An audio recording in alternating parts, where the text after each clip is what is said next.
Hello and welcome to Dan Turismo. I'm Dan, and today what we're going to do is we're going to mop up some of those races that I've left. So sort of like the Muscle Car Cup one, and I think there's a World Open Cup one in there somewhere as well, and all the races that I've sort of skipped past and saved for if I need the money, because soon I'm going to be getting into the realm of winning race cars, and I don't really need an emergency race where I can easily win like 15, 20 grand, because I'm going to need to be spending more than that in the future. So I thought I'd mop some of those up, maybe try and use some of the prize cars that I win as well, keep it a bit varied. But before that, I spent a bit of time. I took all the cars I had in my garage, there's 11 cars, I took them to the max speed, the machine test. I took them to the max speed one, and I did the 0 to 400 metre one, couldn't be bothered to do the standing kilometre.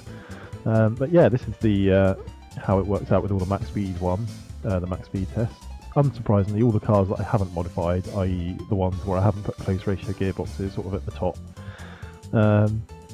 yeah, the Cerberus would have been way high, but I couldn't be bothered to change all the gearing on them just for this and then change it back for if I need to race them, because I'm really, really lazy. So yeah, there's nothing really surprising there, but if I go to the 400 one, there are a couple of surprises. Unsurprisingly, the RS200 at the top, four-wheel drive obviously, the Cerberus second because it's very powerful and very light, but third, the Ford Taurus. I mean, that's not got a lot of power and it's only front wheel drive, yet it's somehow the third quickest accelerating car in my garage. And the Venturi fourth, that's got even less power, it's a bit lighter and it's mid-engine, so that kind of accounts for it, but fourth. Skyline surprised me as well, because that's not got a lot of power. It surprised me that those three cars are ahead of the RX-7, the TRD 2000 GT and the 3000 GT. The RX-7 and the 3000 have got loads of power, but obviously they just couldn't put it down. And the TRD 2000 GT, that's disappointing because that's mid-engine, so you'd think, oh yeah, should have similar traction to the Venturi. It's not a whole lot heavier, but it's a lot more powerful, so yeah, that's very strange. Yeah, there's a few cars that didn't quite make it onto the list. The Mondeo was only fractionally behind the two TRDs actually. I think it was a 14.6, I think it did. But I think a lot of that would be down to the tyres. But yeah, a few surprises anyway. I just thought that might be a little bit interesting at this stage in the series. Anyway, let's crack on with some racing. Right, the RX-7 I won a while ago. Couldn't bear myself to get rid of it. So I thought, right, the Muscle Car Cup, let's give this a quick go in here. Because it would be a shame to keep it just because I couldn't get rid of it and then not use it. So I think it might be quite competitive in this because the Muscle Car Cup's relatively easy to win. It's at Seattle full course. So let's see how it gets on.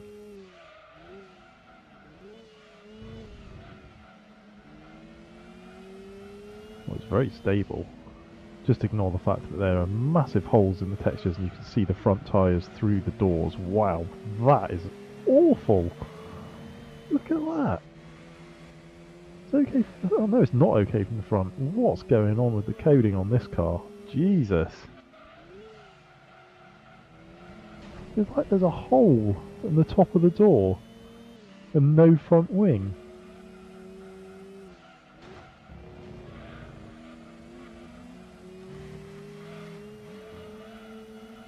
Anyway, well, now that I've stopped being distracted... No, I haven't stopped being distracted, but I should. But this is nice to drive.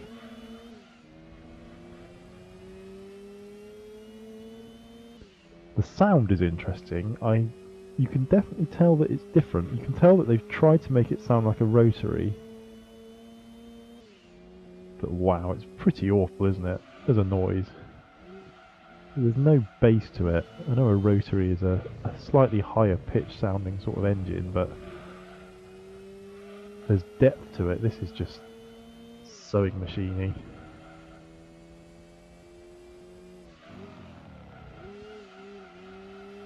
This is really nice to drive though.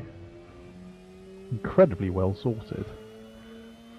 I've done nothing to it, so I guess that's just the... It's not a Mazda Speed RX-7 or anything, it's just an RX-7 with a GTC. I do like my GT in endurance racing in real life, but I can't remember GTC. Is that ever a category of GT racing in the late 90s? Maybe. Maybe not. Either way, it's very nice.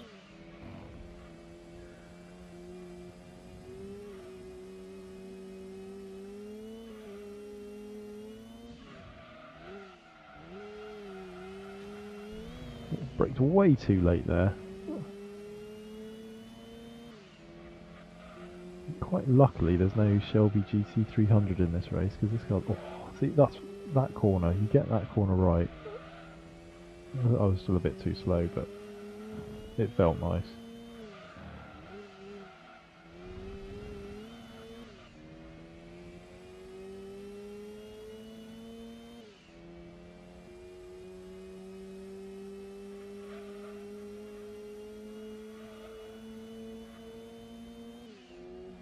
Yeah, good car.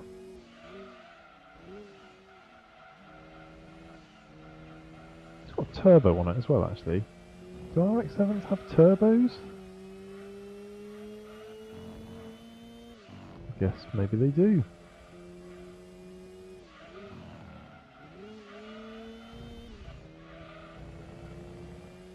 Right, well that's proven as easy as I'd hoped. Assuming I don't do something ridiculous here, which I have not done. Yeah, that was good, wasn't it? Oh, and look at that. We've won a Cobra for winning that. Let's take this into something and see what it can do. This will be interesting.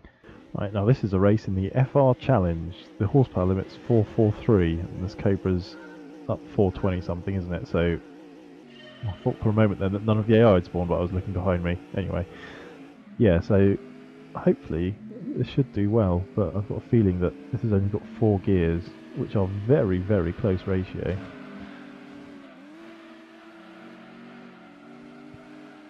This is almost Cerberus-esque in terms of the numbers anyway. 400 and something horsepower, just over a ton. Front engine, rear wheel drive. But this is surprisingly nice actually.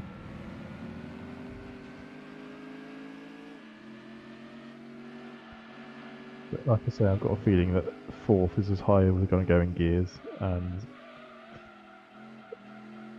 even though we are way, way quicker than the AI on the straights in terms of acceleration, we're not going to be in terms of top end. There is some understeer, but it's not as wayward as I was expecting. I was thinking it was going to be a bit soft and wallowy and...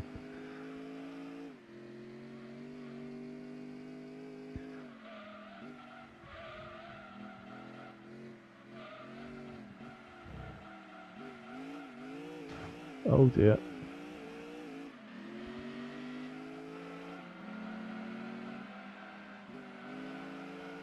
Right. Let's see what the top end actually is, whether I'm right. If there's a 5th gear, fantastic. But I don't think there is. Nope!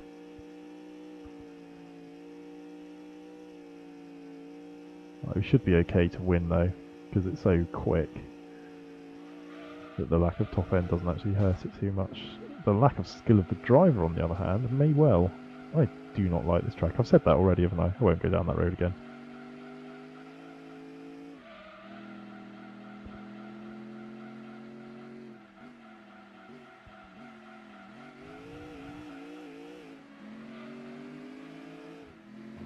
Similar to the RX-7, I can tell what they've tried to do with the noise in this. They've tried to make it sound like a big block V8, but there's no bass to it. That's the problem with the sounds on this game. Maybe that's the problem with all the sounds on all the games. There's no bass to them.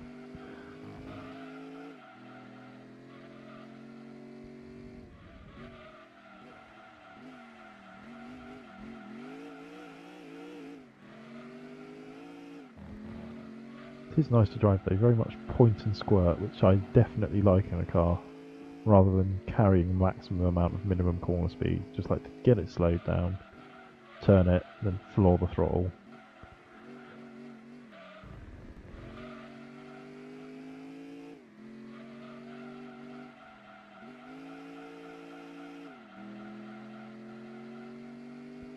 Fantastic. That was a good car.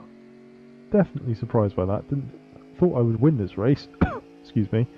But didn't expect to do it quite so easily. Anyway, that was good. Oh, and for that race we have won.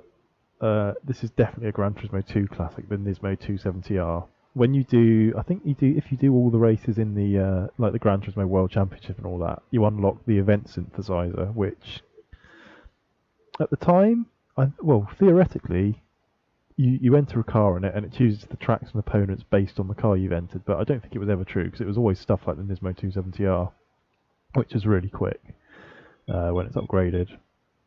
But oh, this would be nice to drive actually because I do like this car. Right, so we're attempting the Historic Car Cup again. No, we're not. There's a GT40. Didn't really want to try this race, but this is the Club One Cup, the final Club One Cup race, which I've still yet to win. I didn't want to do it, but I really wanted to drive this 270R, so that's what we're doing.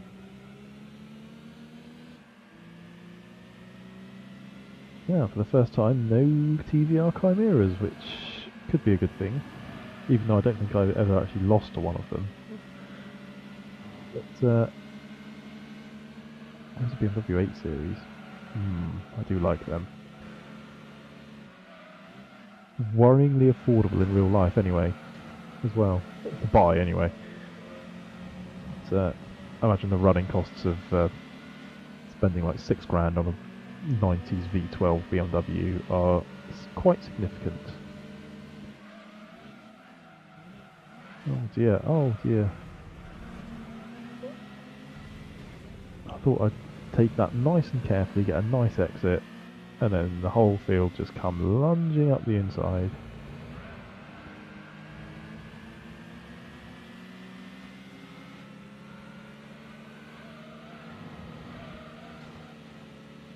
This is a nice, if unremarkable car. The problem with all of these,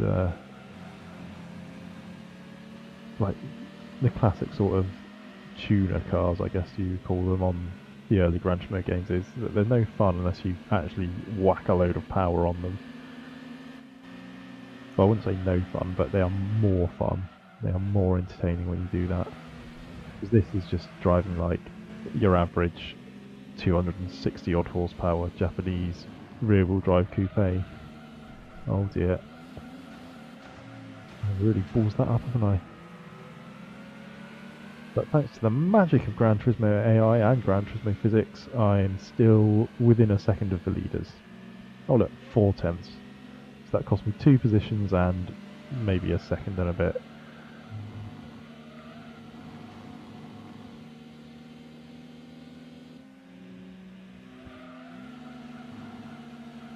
And note to self, do not get sideways in the final corner. Like, just do not get sideways at all. It feels very snappy once you get the back out.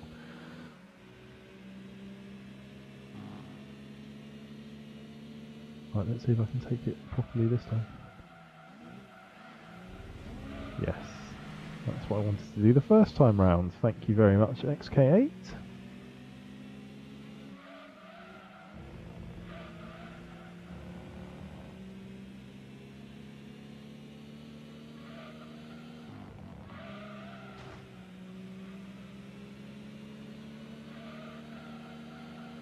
Oh dear, that was some horrible understeer.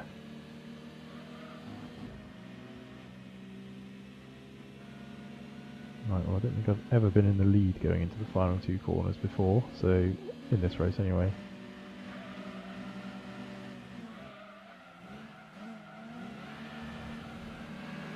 It's such a test of braking as well, because you're coming off that left-hand kink, so the weight is all unsettled.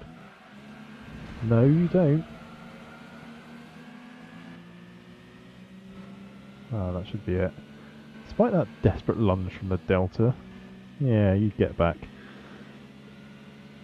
Well, that's that done. No prize car, but oh well. Ooh, there were 2 BMW 8 Series in that race.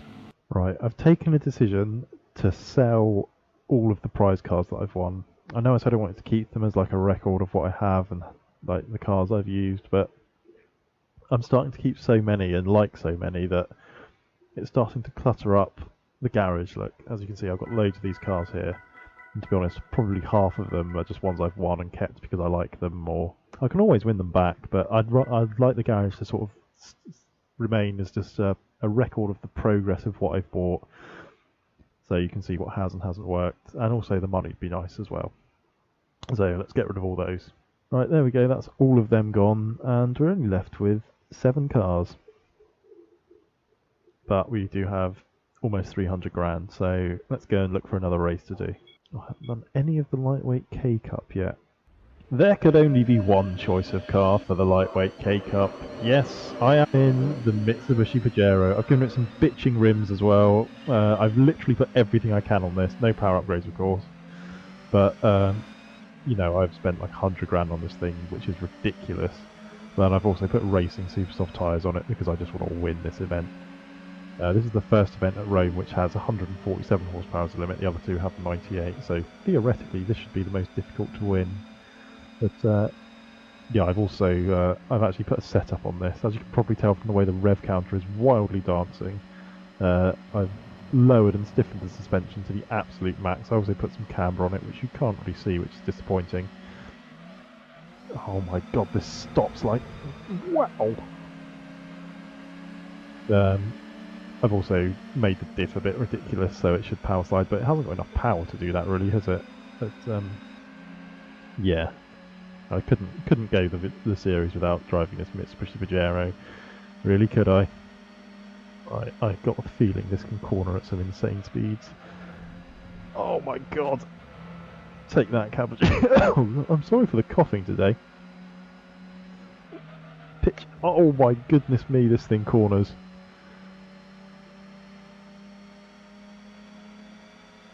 It's just working out how much it can corner. How much do I need to brake for some of these corners? Do I need to brake at all? Oh, maybe I've overdone it. Maybe this car's too good for this stage in the game. This is like the ultimate. Where do I go from here? Oh, the cappuccino's gaining on me. Right, the gearbox needs to be a closer ratio because it's not in the turbo boost.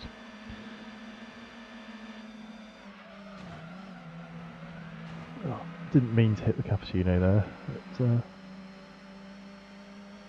I reckon these last two corners are going to be more or less flat if I can turn in at the correct time.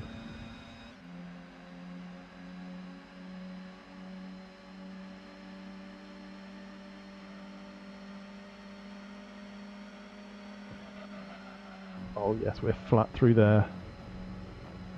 Oh, I'm genuinely starting to wonder what this could win.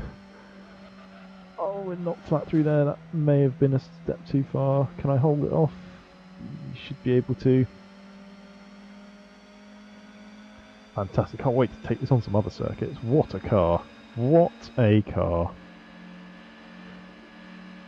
Capsino. Oh, typos. Right, the second lightweight K-Cup race. I've shortened the gears a bit, so it should theoretically be at the peak of its powers now. It's a shame they don't change the spare wheel on the back for the same design as the rims you put on it. If I have a puncture now, it would look ridiculous with a big steel wheel like that and then these awesome gold deep dish 5 spokes that match the sort of mustard yellow of the car. This is amazing. Jesus Christ, that turn in! Need a G-suit to drive this.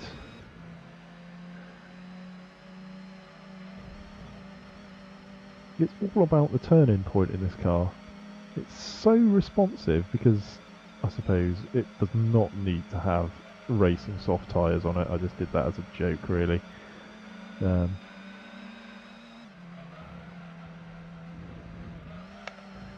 I know why it's doing it so much when I brake, because I changed the diff. I put the diff at the back to be incredibly open on turn-in. So that's why when I lift off it just sort of goes in that direction. Because it's locking up so much. I don't know the terminology of differentials. They confuse the hell out of me, to be honest.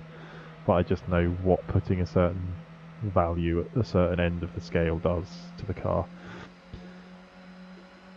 And what it does to this is make it rag square, as they may say in cricket, on a particularly turning pitch. Right, let's need to get down to third. Oh, look at that. It's so quick in the corners.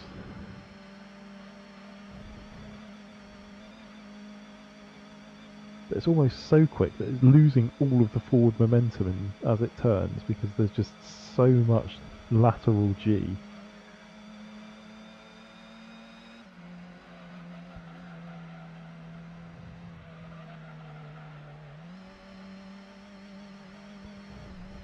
probably make the gears even shorter than this.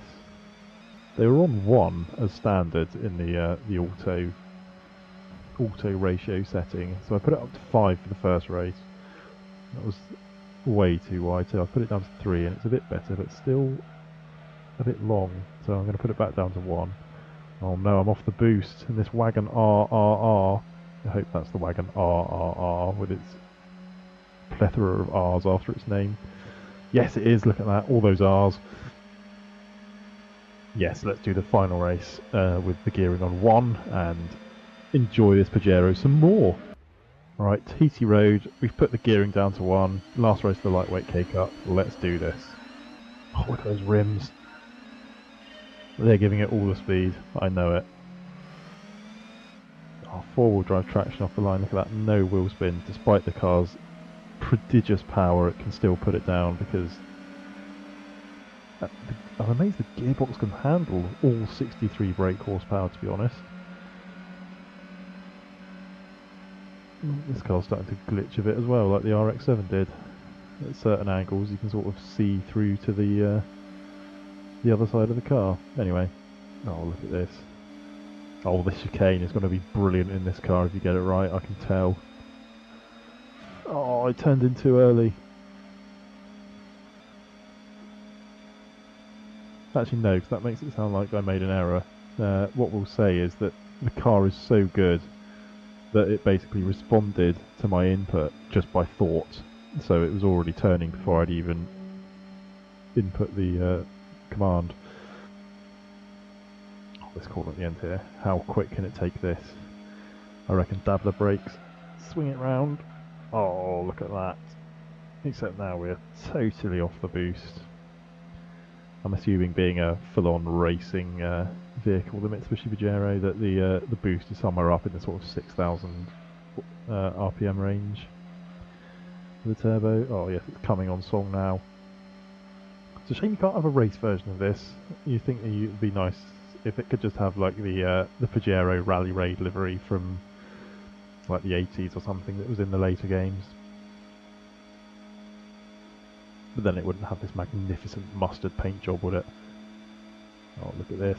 Oh, 155 kilometers an hour. That's almost 100 miles an hour.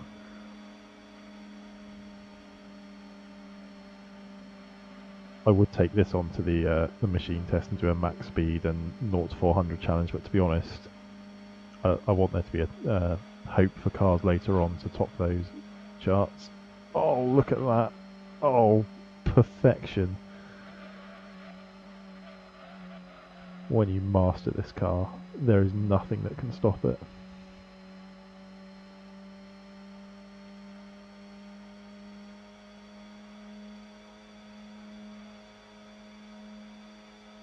Let's see if I can do this even quicker this time.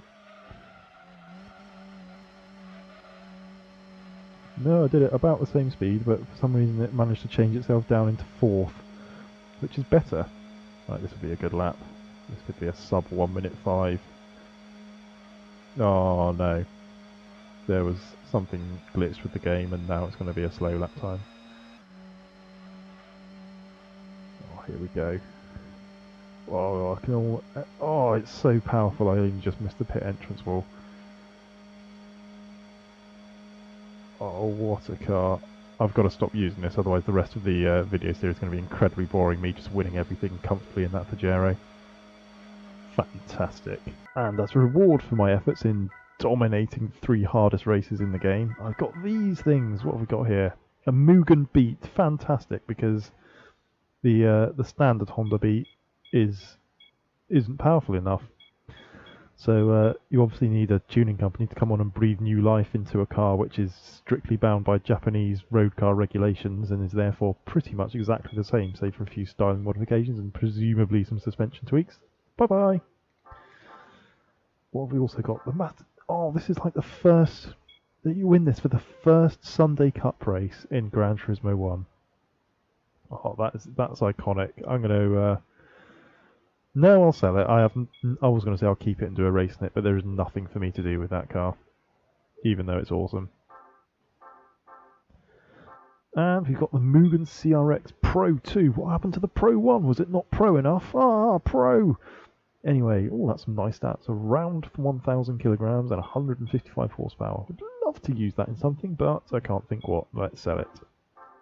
Right, now the Pajero is four-wheel drive, so I was joking when I said I was going to enter it into another race, but I'm actually doing it now. The horsepower limit's 345, so it's going to lose out on the straights, but in that twisty section up the hill, we are just going to absolutely destroy them.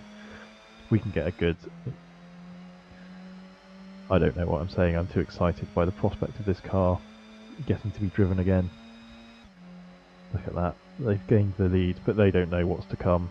They don't know what's about to happen to them.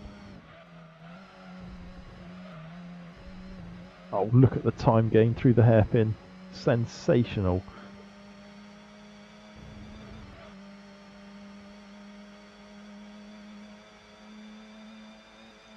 Did I mention this is the first race in the four-wheel drive cup? Because it is. Okay. Oh, look, the S3's made a mistake. He's going to be the first to fall victim to the Pajero's amazing handling. Oh, but he's blocked me off. See, they're getting cheaty because they know that's the only way they can beat this car. Oh, look, they're all going to have to slow down for this corner. I am not. Oh, but I do anyway because I made an error.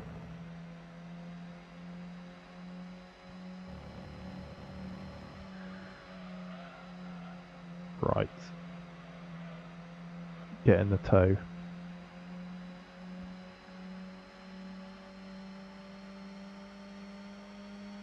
Two seconds down on them.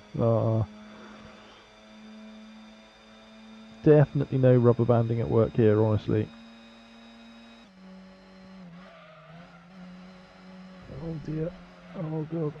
My mind doesn't work quick enough to drive this car. It needs a professional.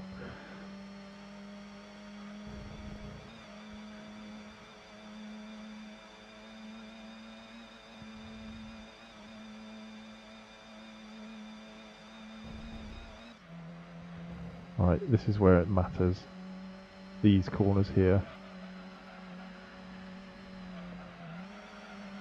Oh no. If I could... The problem is I can take those corners so much quicker, but they would still be in the way.